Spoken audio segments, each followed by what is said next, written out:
Okay, the original had no sound. So what I'm going to do is read chapter 22, because, this is a re-upload, technically. So, let's just try, shall we?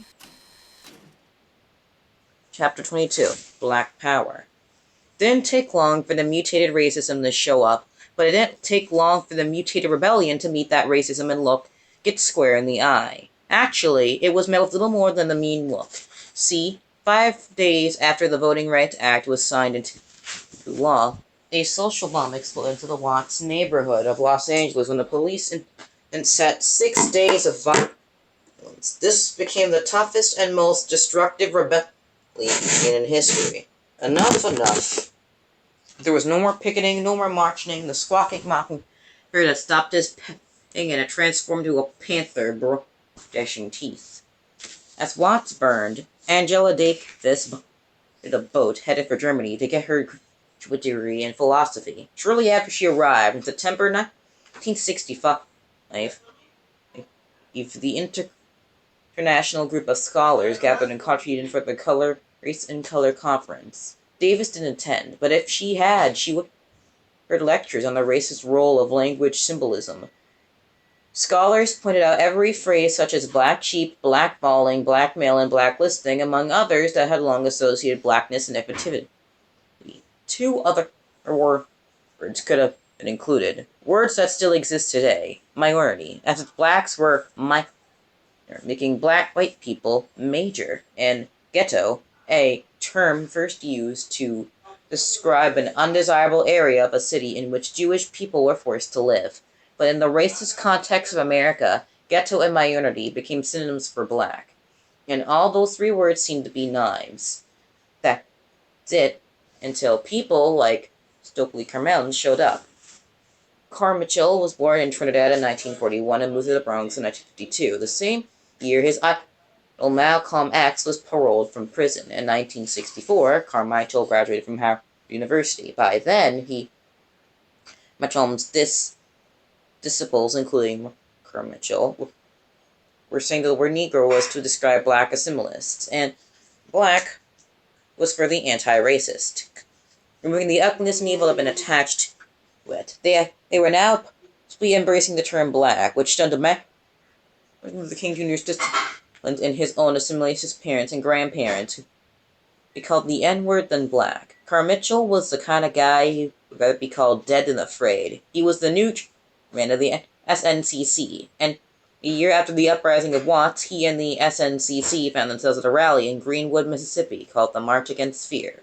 It was at this rally that Carmichael would explain a cultural shifting phrase. What are we going to start saying now is black power. Black power, and when black people, especially the disenfranchised, but also anti-racist ones, caught wind of the phrase and married it to Malcolm X's autobiography, black people became a red fire burning in the black community and burned on the white one. Well, maybe not burning it down, but definitely heating its butt. What Smoker Commercial meant by black power, black people owning and controlling their own neighborhoods and futures free of white supremacy. I'm going to say that again. Black people owning and controlling their own neighborhoods and futures free of white supremacy. What racist white people and the media heard was just the 2 words black and supremacy. They just heard those 2 words and not what he was actually saying. They just made up their mind and called that the day. And once again, the mere notion of anti-racist ideas were purposely jumbled in a hateful extremism. There were even black civil rights leaders, such as Roy Wilkins of the NAACP, who were against the black mantra. Wilkins thought it was reverse Mississippi and reverse Hitler. He had been one of the black people Malcolm X referred to as a Negro. Despite all the assimilationist vomit coming from the black elites and the racist vomit coming from the Carmichael and his black power pushed on. He traveled around the country speaking and building the movement, but another movement was sprouting up at the same time. Oakland, California. 2 frustrated young men who started their own 2-man movement. They called themselves the Black Panther Party for Self-Defense. I'm sure you've seen the photos. I haven't. These days they're on t-shirts and posters randomly plastered ran places as the Black Panthers were Disney. They weren't. The black hats and leather jeans, the sunglasses and the guns, all were real. Huey P. Newton and Bobby Seale weren't characters. They were men, fed up, so they could compose a 10-minute platform of things they were fighting for in the newly founded Black Panther Party for self-defense.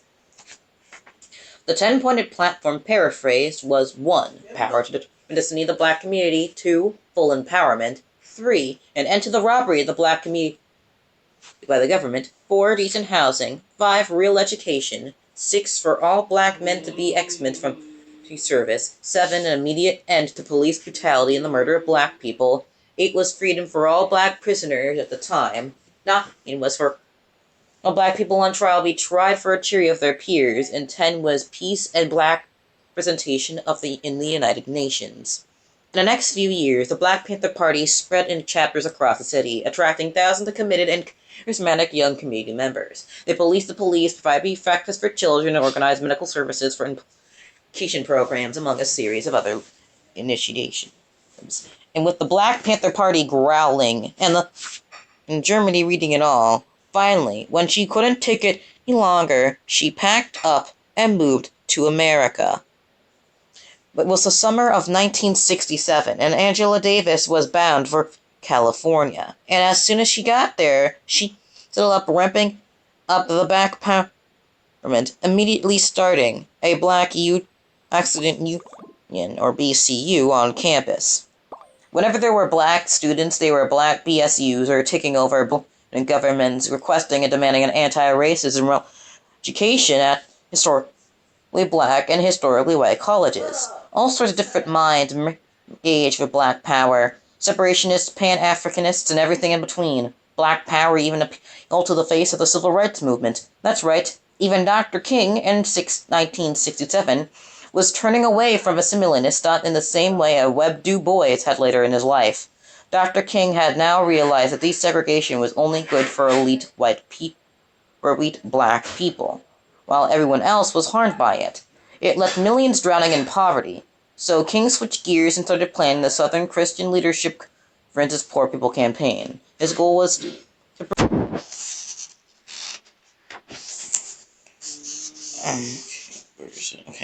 His goal was to bring poor people to Washington, D.C. in order to force the government to pass an economic bill of rights, full employment, guaranteed income, and affordable housing. In the Black Panther's 10-point platform. Of course, King was criticized by his own people.